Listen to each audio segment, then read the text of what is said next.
Welcome to Monday Morning Inspiration, and today's topic is 4 ways to access your boldness. Now, I don't know about you, but I was having a conversation last week with somebody, and what emerged was how so often I have been, and the guy I was talking to, we've been so kind of programmed to be cautious and to be risk averse and not to be bold and not to be, healthily audacious on our own behalf. So it got me thinking, and I thought I'd share a couple of tips about how do we access that boldness, because I do believe that boldness is already within us, it's already innate. It's a question of how do we access it, how do we clear the other programming and access that and allow ourselves to show up more fully and bravely and boldly. So here's a few tips. Number one, listen to that voice of inspiration, that voice of intuition, because I think that's the voice that's always telling you what your next bold and brave step is. What project you're here to bring into the world next, or what action you're here to take next. I think, you've always got that inner guidance system. So access that inner guidance system. Take time to listen to what it's saying to you and kind of ask yourself the question, what's the bold thing I could do here? What's the brave thing I could do here? And hear what the answer is without kind of necessarily getting too freaked out and scared straight away and going, oh, that's interesting, that sounds exciting. So number one is just listen to that voice.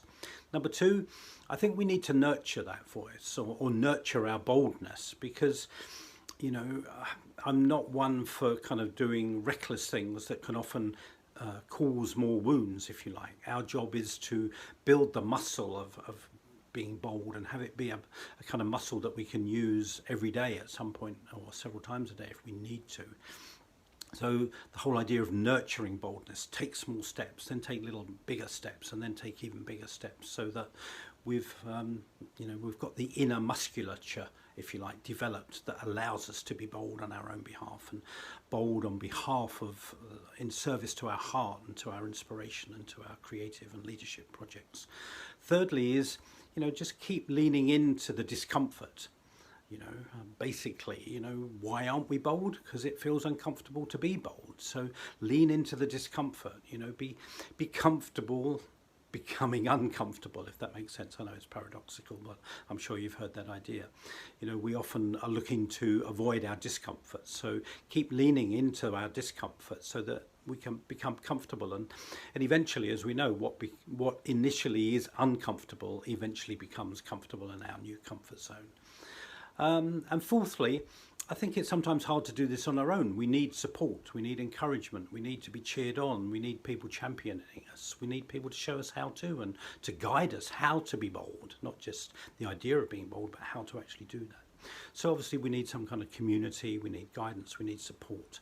So get more of that in place in your life. People that are cheering you on and celebrating your boldness rather than telling you to get back into your box and, don't go thinking too highly of yourself. So I hope those tips have been helpful. If you'd like to have a conversation about your next chapter of being bold, I'd love to have that conversation with you. So drop me a line, nick@iamnickwilliams.com, and we'll have that conversation. Thanks for watching. Bye-bye.